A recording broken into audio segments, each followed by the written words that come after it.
Paz seja convosco. Que bom poder cumprimentar você nesta manhã e temos a oportunidade de juntos aprendermos mais sobre a Palavra de Deus. Está começando o Primeiro Deus, o seu encontro matinal, diário com o nosso Criador, com Deus. E aqui nós paramos nessa primeira hora do dia para sempre ouvirmos o que Deus tem a nos falar através da sua Palavra. No programa de hoje, vamos ter mais um tema muito interessante. Vamos responder a seguinte pergunta: fé e razão, elas combinam? Será que fé e razão combinam ou são desassociadas? São antagônicas? Iremos entender isso no programa de hoje.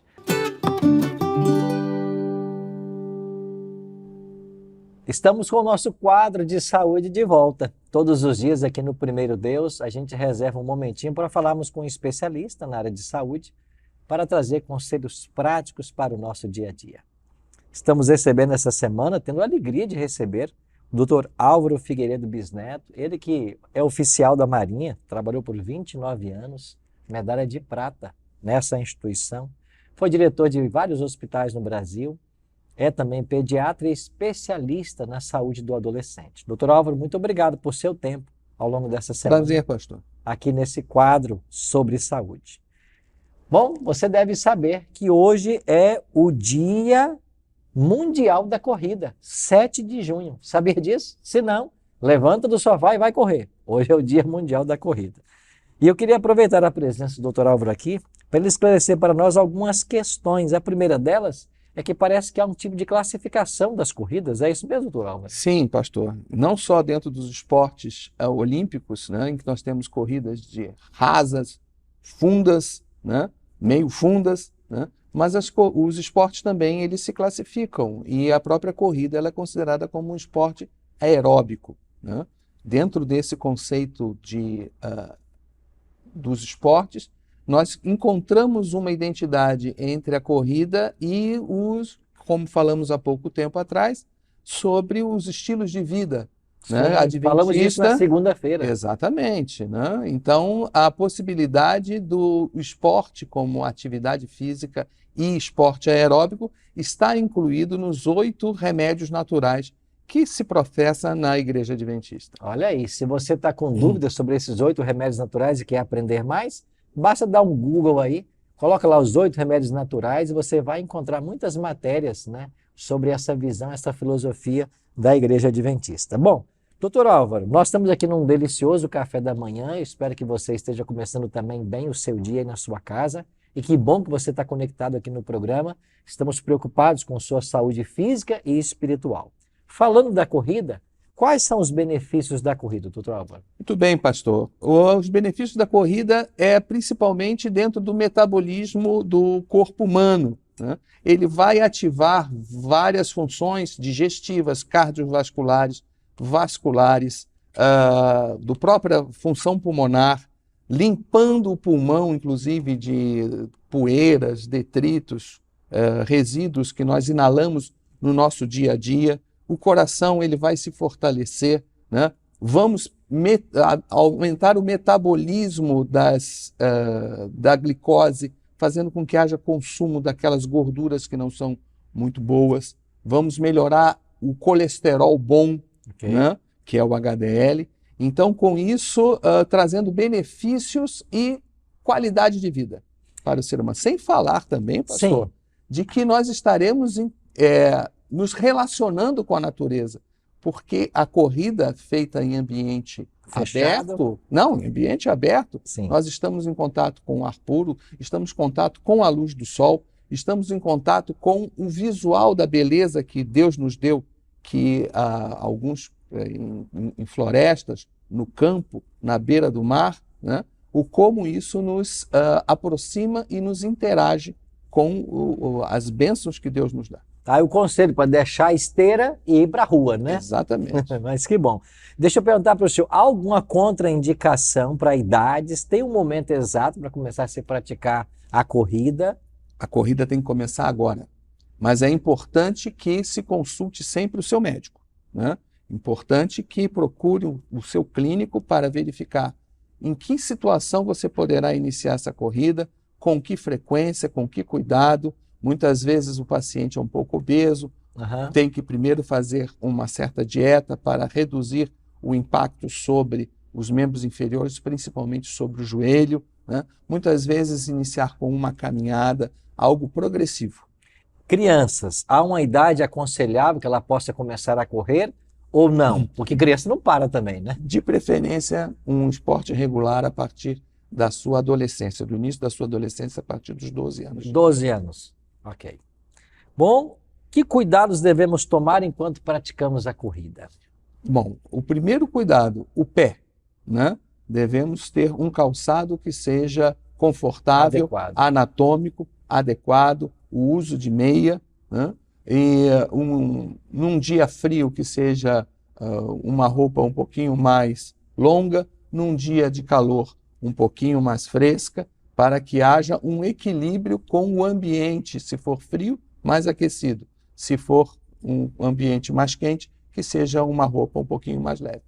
A prática do exercício físico, a corrida e tantos outros mais, há um momento do dia em que ela é mais proveitosa ou é indiferente? O momento que eu escolho para correr ou praticar exercício? Bom, eu escolheria sempre no finalzinho da tarde, porque você já teve o teu corpo em movimento, você não vai, no caso da manhã, partir direto para um esforço que ainda ligamentos, juntas, articulações ainda estão em recuperação, né? No finalzinho da tarde, esse movimento já ocorreu, já lubrificou as suas articulações, então o rendimento e principalmente também a temperatura do ambiente vai favorecer um aproveitamento melhor da corrida. Aí está, conselhos práticos para todos nós. Obrigado, doutor Álvaro, por essas dicas tão importantes.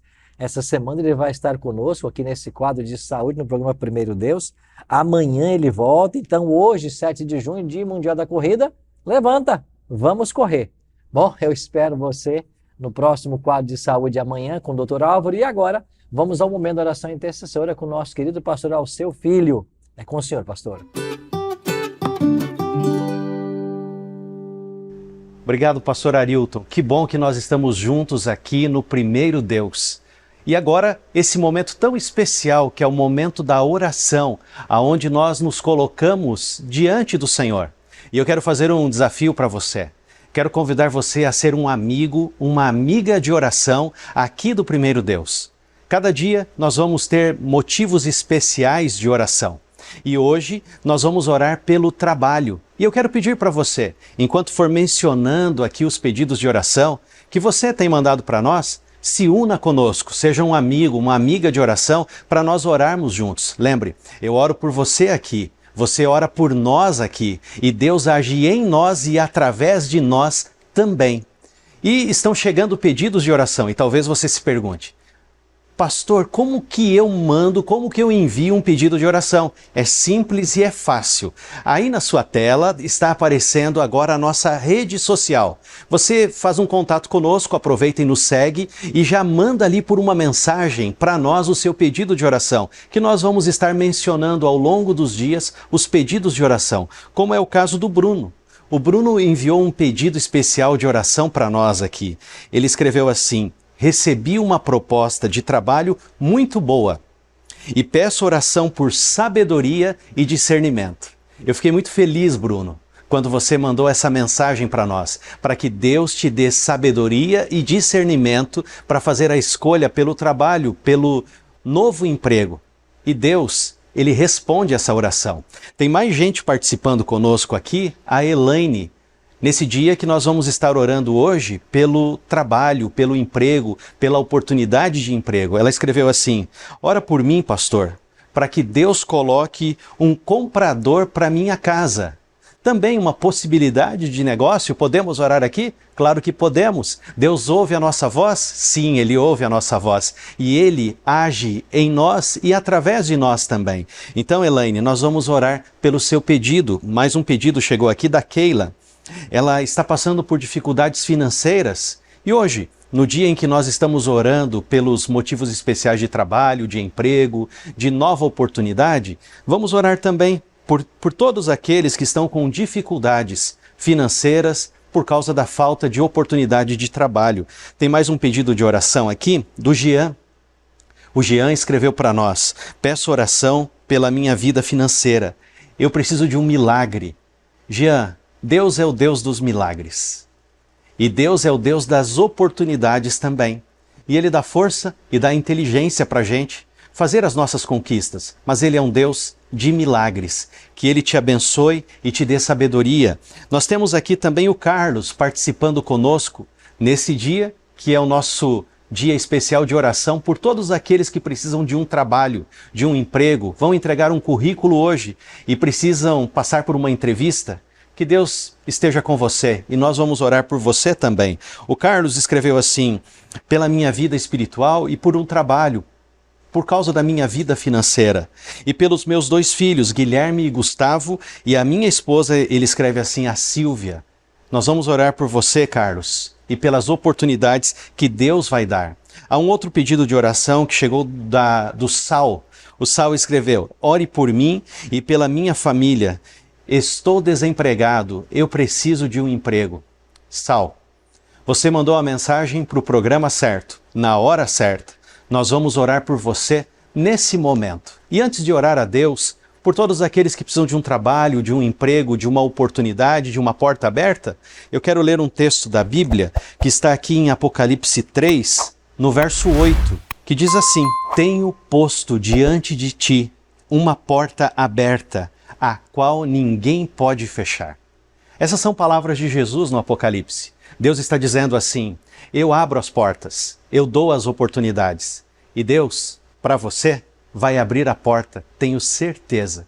E por isso, eu quero convidar você para orar junto comigo agora. Se você puder se ajoelhar, eu vou me ajoelhar aqui. Se você puder se ajoelhar, ore comigo também nesse momento, quando nós vamos orar ao Senhor nosso Deus.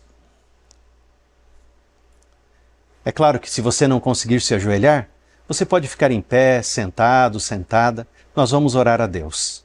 Oremos. Querido Deus e Pai Todo-Poderoso, hoje aqui no Primeiro Deus, nós queremos colocar diante do Senhor todos os teus filhos e filhas que estão em busca de uma oportunidade de trabalho, por um emprego. Alguns estarão indo entregar os currículos hoje, outros, Senhor Deus, participarão de entrevistas.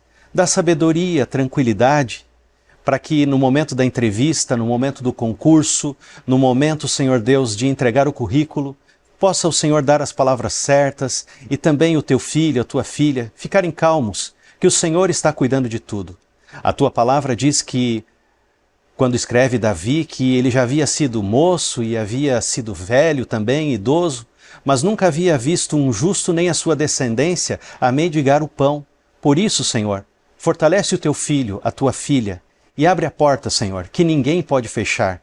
Dá oportunidade para os teus filhos, para aqueles que têm o seu emprego, o seu trabalho. Envia os clientes, para que os teus filhos possam ter uma vida digna e servirem ao Senhor também. Colocamos a cada família que acompanha aqui o Primeiro Deus em tuas mãos e o fazemos no nome de Jesus. Amém.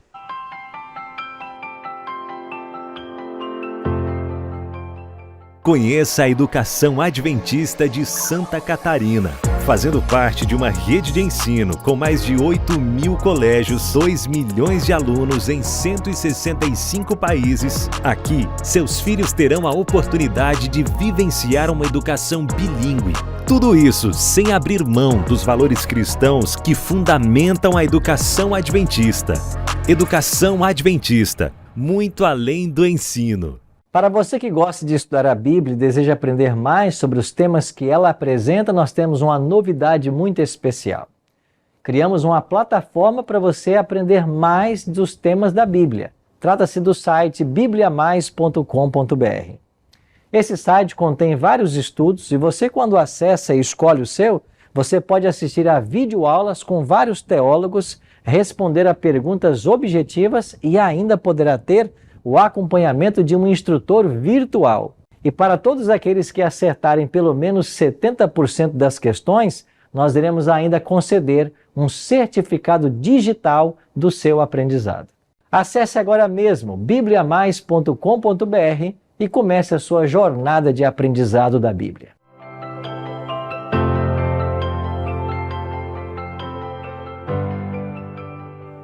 Bem, chegou agora o momento de juntos estudarmos a Palavra de Deus aqui no programa Primeiro Deus.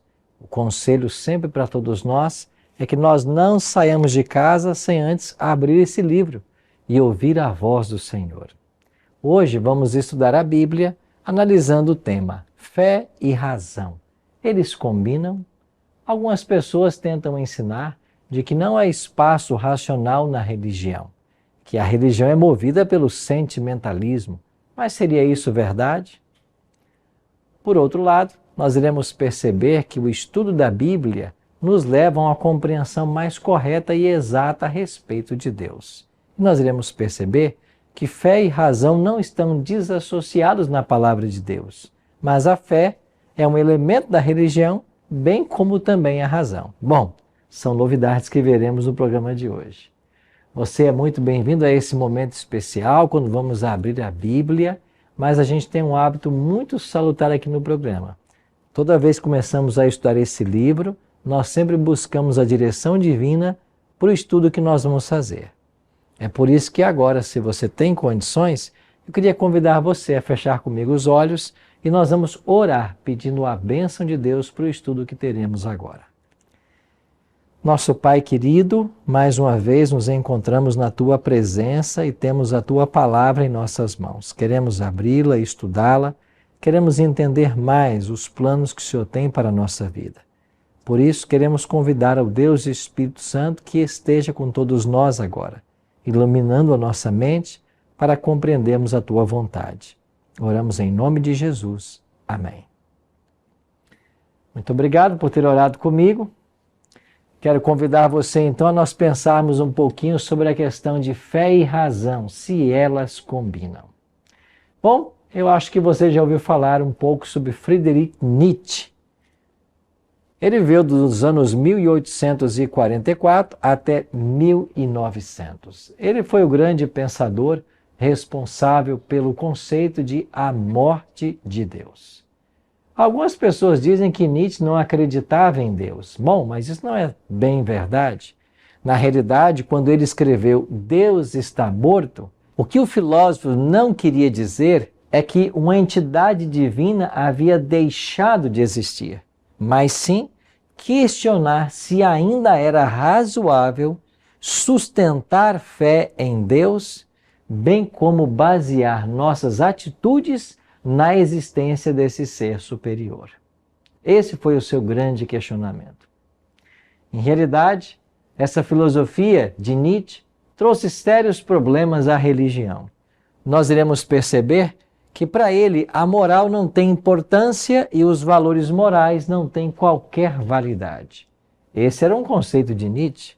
Ele também acreditava que a verdade não tem importância. Verdades indubitáveis, objetivas e eternas não são reconhecíveis. E para ele, a verdade sempre era subjetiva.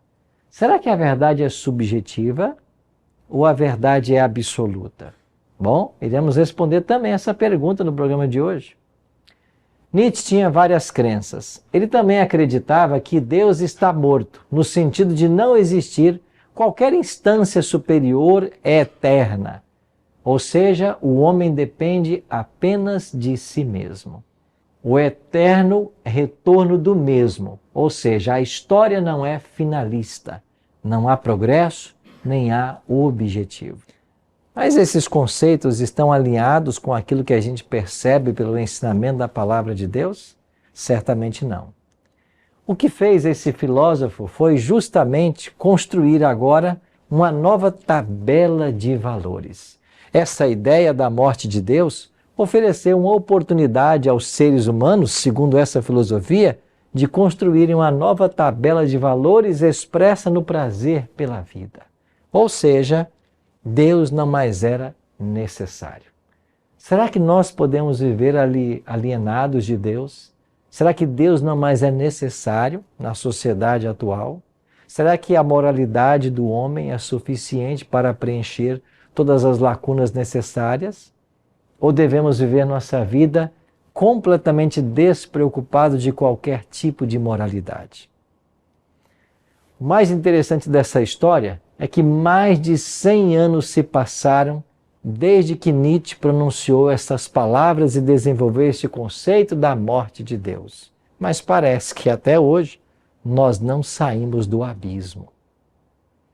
Quanto mais tentamos nos distanciar de Deus, quanto mais queremos pregar sua não existência, mais mergulhamos num poço de insignificância. Mais e mais percebemos que a nossa vida torna-se sem sentido e mesmo um porquê de existir. Eu queria convidar você a uma reflexão muito séria no programa de hoje. Olha o que diz essa pesquisa feita pela Andifes, que é a Associação Nacional dos Dirigentes de Instituições de Ensino Superior do país.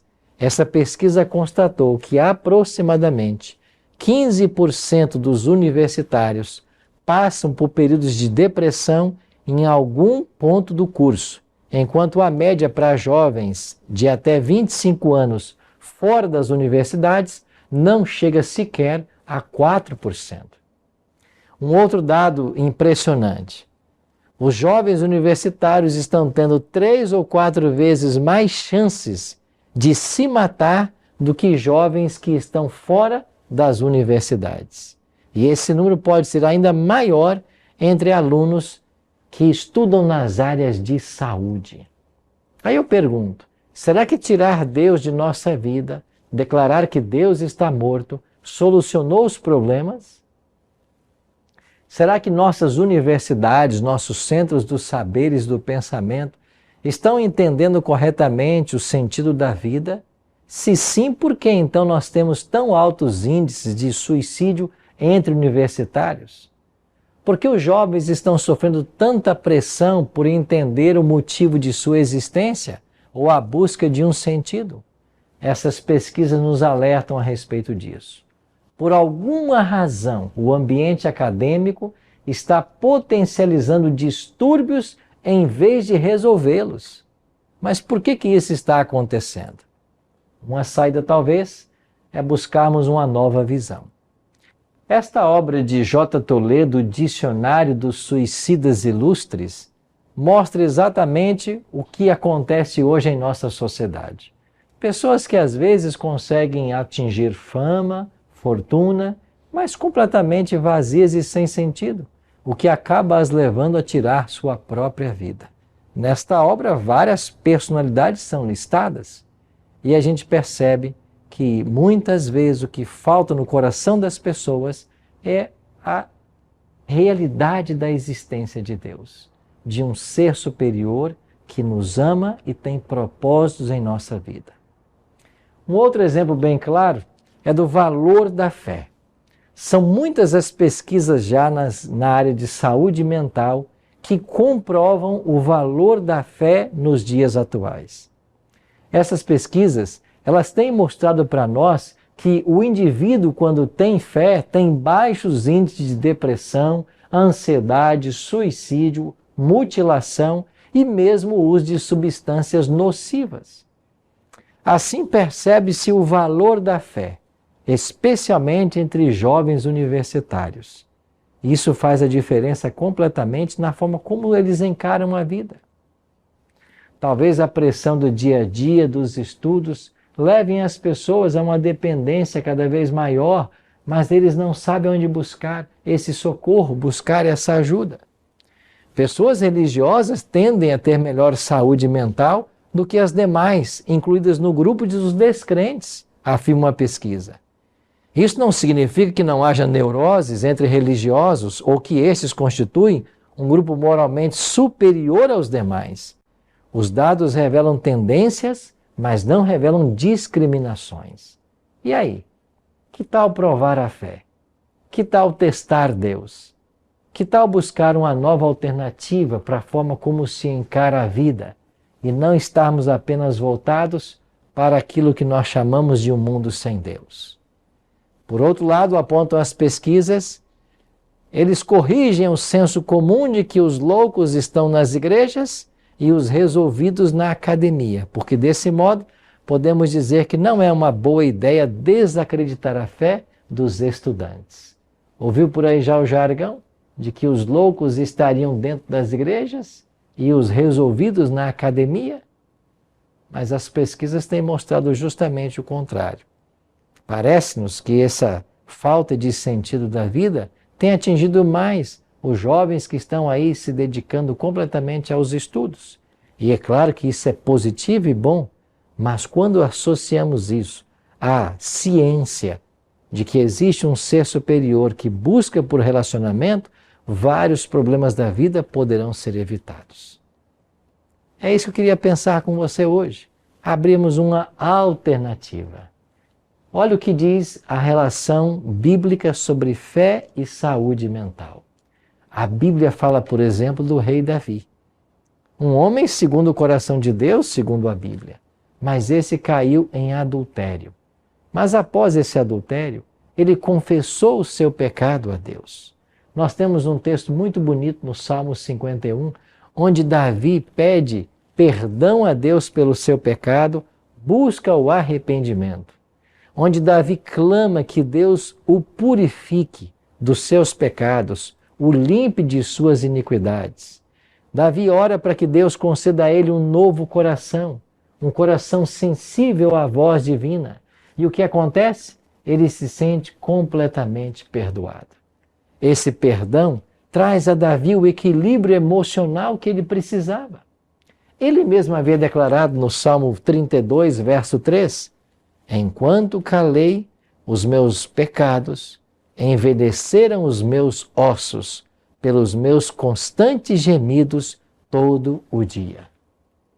Sabe o que significa essa expressão? Enquanto calei os meus pecados? Enquanto eu os ocultei, enquanto eu não os confessei, os seus ossos foram sendo destruídos. Mas quando Davi confessou o seu pecado a Deus, exerceu fé e buscou a reconciliação, o seu coração descansou e ele encontrou paz de espírito. Esse é o elemento que a religião pode nos oferecer. A ciência de que existe um Deus interessado em nossa vida. Um Deus que está buscando de todas as formas nos ajudar em nosso crescimento pessoal, em nosso crescimento espiritual. Por isso a ideia de que fé e razão são antagônicas não é uma realidade. Olhe, por exemplo, para esses dados. O conceito moderno de universidade surgiu lá das antigas escolas religiosas da Idade Média. Essas instituições eram chamadas de universitas. Por que eram chamadas assim? Porque esse termo latino, ele nos remete ao conteúdo, ao coletivo, ao ajuntamento de pessoas, onde experiências poderiam ser trocadas, onde alunos e professores interagiam. Este era o conceito da Idade Média de universitas. E daí surgiram nossas universidades. Mas agora, quando se origina essa palavra universidade no século XIII, ela assume hoje de um conceito, um termo totalmente diferente. Porque agora nós vemos, com o passar do tempo e dos conflitos, como por exemplo conflitos culturais, econômicos, locais. Você tem agora o nascimento do protestantismo, da Revolução Francesa, e esses movimentos sociais afetaram grandemente esta visão do século XIII das nossas universidades. Então houve agora um distanciamento do poder eclesiástico. E é claro que é sabido por todos nós que durante a Idade Média a religião foi usada para oprimir as pessoas. Em nome de Deus cometeram-se barbáries. Isso está nos anais da história. E por causa, quem sabe, como uma reação a esse domínio da religião, nós então fomos para um oposto. O processo natural parecia então que as pessoas estavam cansadas da ideia de Deus e dos desmandos da religião. Se eu pudesse usar uma analogia para tentar entender esse movimento sociológico, a gente podia falar um pouquinho sobre a teoria do pêndulo. Essa teoria nos mostra que muitas vezes nós estamos no lado de um extremo e quando queremos fugir desse extremo, nós iremos para um outro extremo. Esta é a teoria do pêndulo. E quem sabe pela marcante atuação da religião na Idade Média de forma opressiva, e a Bíblia descreve claramente que isso aconteceu, onde a religião perseguiu e matou em nome de Deus, as pessoas criaram uma ojeriza com relação ao termo religião. E esses movimentos que surgiram foram um reflexo dessas perseguições, dessas barbáries, desses crimes que foram cometidos. Mas ao se buscar o equilíbrio, nós vamos para um outro lado oposto do pêndulo, onde Deus é então deixado de lado, onde se passa a crer que a solução para o mundo é agora a própria razão, é o homem iluminado. É por isso que esses movimentos ganharam tanta força, especialmente no século das luzes. Queria trazer o seu conhecimento agora uma citação de um autor chamado Paulo Bittencourt, e olha a visão que ele apresenta na obra que ele escreveu. O livro chama-se Liberto da Religião, o inestimável prazer de ser um ser livre pensante. E ele declara o seguinte: o surgimento das universidades na Europa possibilitou a disseminação do pensamento crítico, que acabaria por desencadear o Renascimento e, posteriormente, o Iluminismo. Quem estava à frente disso? Os chamados livres pensadores. Seu objetivo era propagar uma liberdade de pensamento sem as correntes do despotismo feudal, monárquico e eclesiástico. O resultado foi a formação de um movimento completamente cético e antirreligioso. Você percebe que exato nesse momento nós vamos para o outro lado do pêndulo, onde a religião perde completamente o seu valor? Mas a pergunta que fica para todos nós é: o iluminismo, o renascentismo, esses movimentos resolveram os problemas dos conflitos pessoais? O tirar Deus da nossa sociedade, das nossas universidades, trouxe a paz que o ser humano tanto precisa? Trouxe sentido para a vida? Parece que não. E quem sabe uma prova disso seja esta obra. Baruch Shalev, ele fez uma análise sobre todas as pessoas que ganharam o Prêmio Nobel de 1901 até 2007. Foi uma pesquisa vasta e ele pesquisou todas as pessoas que entre estes anos haviam sido premiadas com esse famoso Prêmio Nobel. O que é que ele descobriu? Ele descobriu nessa pesquisa que 89,5% dos laureados com esse prêmio eram pessoas fiéis a uma religião, ao passo que apenas 10,5% eram dos assim chamados livres pensadores das academias. E aí, diante dessa pesquisa, qual é o fato que fica muito bem demonstrado? De que mesmo dentro de nossas universidades, de pessoas livres pensantes, isso não afasta a ideia da existência de um Deus, nem a crença em sua palavra. Pelo contrário, reafirma de forma maravilhosa como que essas pessoas com um conceito a respeito de Deus estão conseguindo grandes contribuições para a humanidade. Um outro detalhe interessante: olhe para os grandes pensadores, para os grandes inventores, para os cientistas matemáticos. Deixa eu dar apenas alguns exemplos. Newton, Copérnico, Pascal, Pasteur, Descartes, Dostoiévski, C.S. Lewis. Todos eles criam em Deus. E olha as contribuições que eles trouxeram para a humanidade.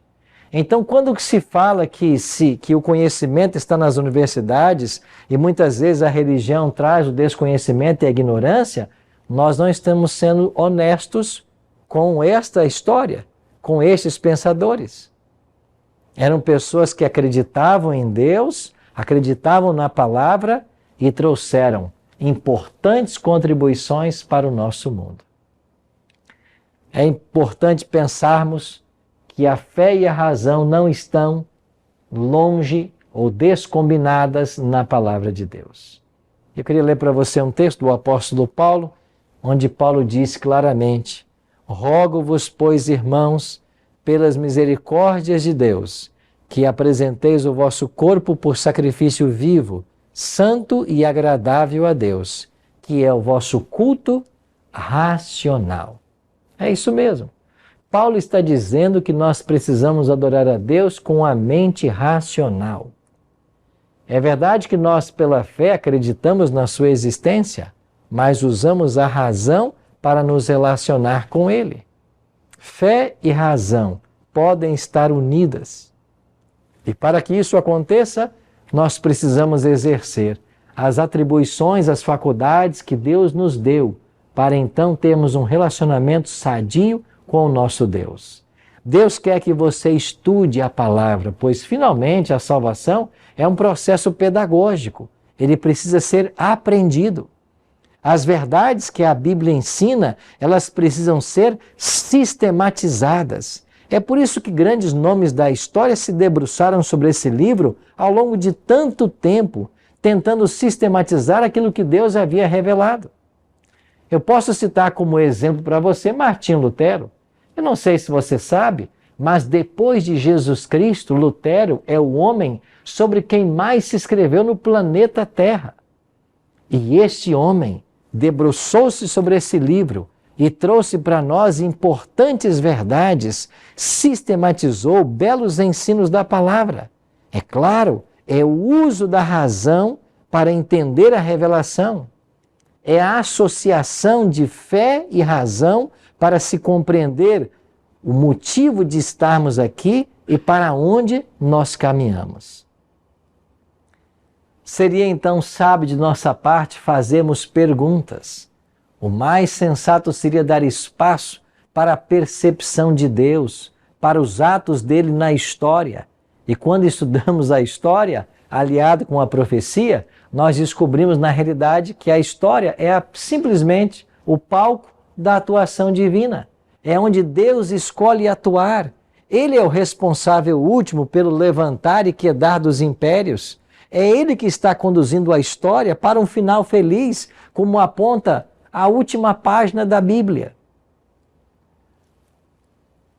Paulo também escreveu em Hebreus no capítulo 11, ora, a fé é a certeza das coisas que se esperam, a convicção de fatos que se não veem. De fato, sem fé é impossível agradar a Deus, porquanto é necessário que aquele que se aproxima de Deus creia que Ele existe e que se torne galardoador dos que o buscam. Você percebe que Paulo, em Romanos capítulo 12, trabalhou o elemento racional. Em Hebreus capítulo 11, ele trata o elemento fé. Com isso, nós podemos afirmar que a Bíblia associa fé e associa a razão. E para nós pensarmos a respeito mais desse tema, para fazermos teologia, como costumamos dizer ao estudar o livro sagrado, eu queria dar para você um outro exemplo. Olha a importância de nós termos saberes distintos para métodos distintos. Vou trazer como exemplo a frase de Yuri Gagarin. Este foi um dos astronautas que teve a oportunidade de visitar a Lua, o espaço, circundar pela Terra. E ele declarou: sou ateu porque fui ao céu e não vi Deus lá em cima. Essa frase tornou-se famosa e muitas pessoas passaram a argumentar o mesmo que ele argumentava pelo fato de ele não ter visto Deus quando foi ao céu.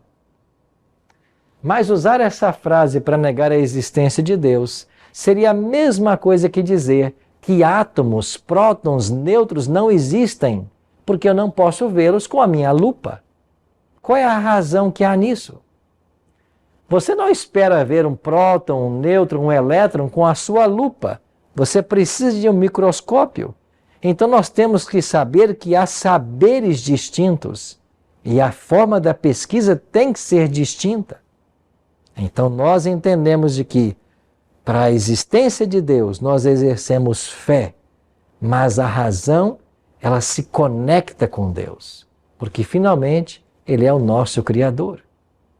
E quando nós olhamos para tudo aquilo que Deus criou e a forma como Ele se relaciona com suas criaturas, nós devemos usar a nossa mente de forma inquiridora para fazermos perguntas sábias.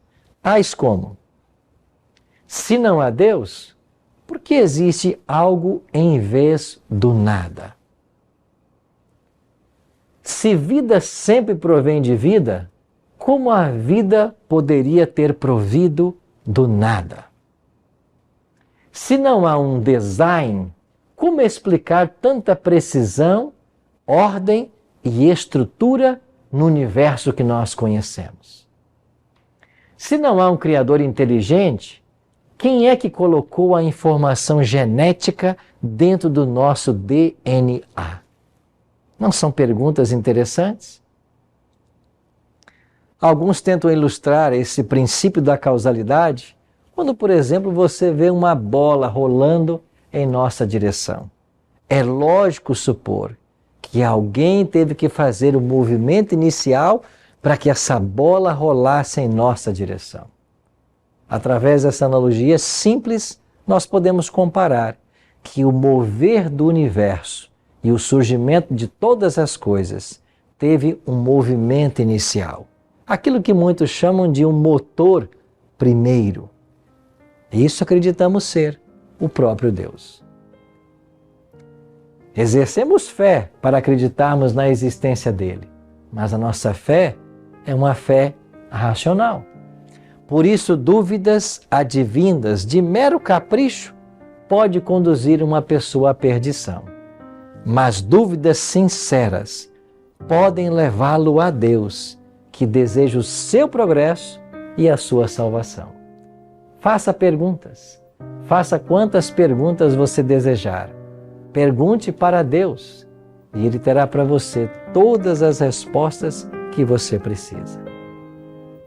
Finalmente, Ele, como nosso Criador e o originador de tudo que existe, tem as respostas que nós precisamos, especialmente para entendermos nossas origens, quem somos e para onde vamos. As 3 perguntas básicas formuladas pela filosofia encontram respostas nesse livro, quando nos apresenta Deus como nosso Criador, nós como criaturas, destinados à vida eterna por uma decisão inteligente. Fé e razão combinam?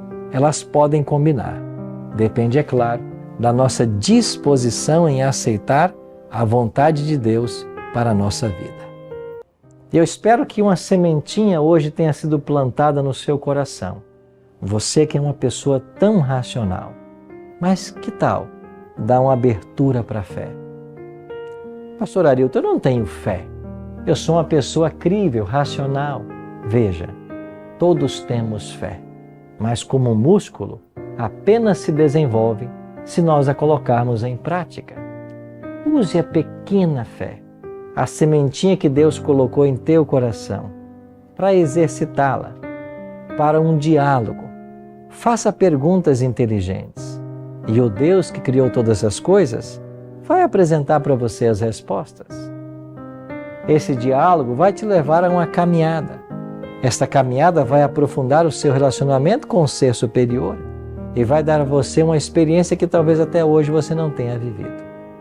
Por isso, aproveite o início de mais um dia para estar aberto a possibilidades, para estar aberto à possibilidade de um Deus criador, inteligente, que projetou você e projetou você para a vida eterna. Pensa nisso hoje, que a sua mente se abra para a influência do Espírito de Deus e que Ele te conduza ao longo desse dia. Vamos orar? Nosso Pai Celeste, muito obrigado porque a Tua Palavra não nos deixa em trevas com relação à criação desse universo, à existência de um ser superior que nos criou e também nos mantém. A despeito das filosofias humanas que negam a Tua existência ou que pregam a Tua morte, nós acreditamos, Senhor Deus, nesse livro que revela um Deus vivo e pessoal que está ao nosso lado em todos os momentos. Que a Tua bênção nos acompanhe ao longo desse dia. É a nossa oração. Em nome de Jesus. Amém.